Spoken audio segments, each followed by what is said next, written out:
তো hey guys, welcome back to my channel. তোমরা কেমন আছো? আশা করছি সকলে ভালো আছো, আমিও ভালো আছি।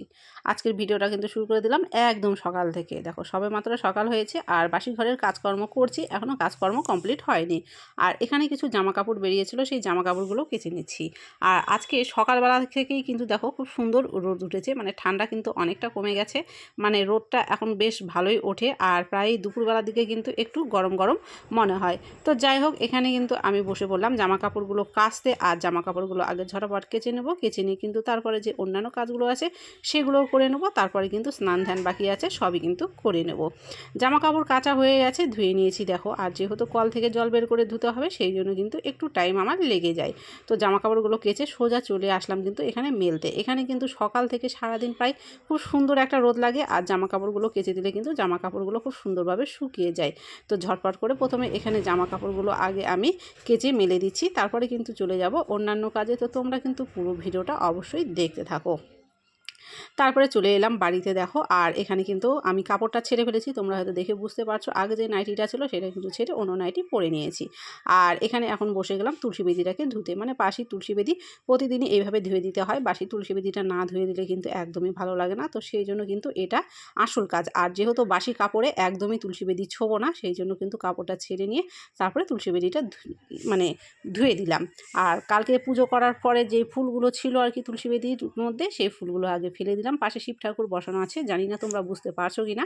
তারপরে যে জলগুলো দেখো এখানে বেরোলো, সেই জলগুলোকে আগে মুছে দিচ্ছি। আর যেহেতু এখন রোদটা খুব ভালো ওঠে, সেই জন্য কিন্তু মুছে দেওয়ার সাথে সাথে শুকিয়ে যায়। আর মুছে দিলে কিন্তু দেখতে খুবই সুন্দর লাগে, মানে ঠাকুরের জায়গাটা একটু মোছা টাছা পরিষ্কার থাকলে পরে দেখতে খুবই ভালো লাগে। আর প্রতিদিন যাই হোক এটা কম বেশি করে নিতেই হয়। তো তোমাদের সাথে কথা বলতে বলতে দেখো ঝটপট করে কিন্তু বেশ যতখানি জল পড়েছিল কিছুটা অংশ এখানটায় মুছে পরিষ্কার করে দিলাম। তারপরে কিন্তু দেখো এখানে সোজা চলে এলাম ঘরে। আর এখানে কিছু জামা কাপড় ছিল, এই জামা কাপড়গুলো আজকের না কালকের, মানে কালকে কেচে দিয়েছিলাম। তো কালকে কাজ করতে করতে অনেকটাই ক্লান্ত হয়ে গেছিলাম আর বিরক্ত লাগছিল রাতে। আর জামা কাপড়গুলো আমি গুছাইনি, সেগুলো রেখে দিয়েছিলাম। তো দেখো এগুলো এখন সকালবেলা গুছিয়ে নিচ্ছি। জামা কাপড় বলতে কালকে অনেক কটা জামা কাপড় কেচেছিলাম, আর আজকেও যাই হোক কিছুটা কেচে দিলাম। তো প্রতিদিনই যাই হোক কিছু না কিছু কিন্তু জামা কাপড় কাছাকাছি হয়। আর এই দেখো কতগুলো মোজা এখানটায় জমা হয়েছে। তো মোজাগুলো যাই হোক এখন আর অতটা পড়ে না। তো ভাবছি মোজাগুলোকে আর বাইরে রাখবো না, সেই জন্য সবগুলো মোজা এখানটায় কেচে দিয়েছিলাম আর মোজাগুলোকে ঢুকিয়ে রেখে দিলাম। মোজার এখন দরকার কিন্তু একদমই পড়বে না। তারপরে কিন্তু দেখো সোজা এখানটায় চলে আসলাম আমি সবজি কাটতে। আর বারান্দার মধ্যে বসে পড়েছি সবজি কাটতে। আর ঘরে কিন্তু অলরেডি আমি ভাত বসিয়ে দিয়ে এসেছি, বসিয়ে দিয়ে কিন্তু এখানে সবজিটা কাটছি। সবজি বলতে দেখো আজকে রান্না করব ডিম, সেই জন্য একটা থালের মধ্যে পেঁয়াজ রসুন টমেটো কেটে রেখেছি। একদিকে একটু পালং শাকের শীষ ছিল, সেটাও কেটে রেখেছি। তারপরে বিনস আলু কাটলাম। আর এই যে দেখো এখানে কিন্তু ভাত বসিয়ে দিয়েছি। আর ভাতটা নামানোর পরে এখানে বিনস আলু বসিয়ে দিয়েছি ভাজা করার জন্য।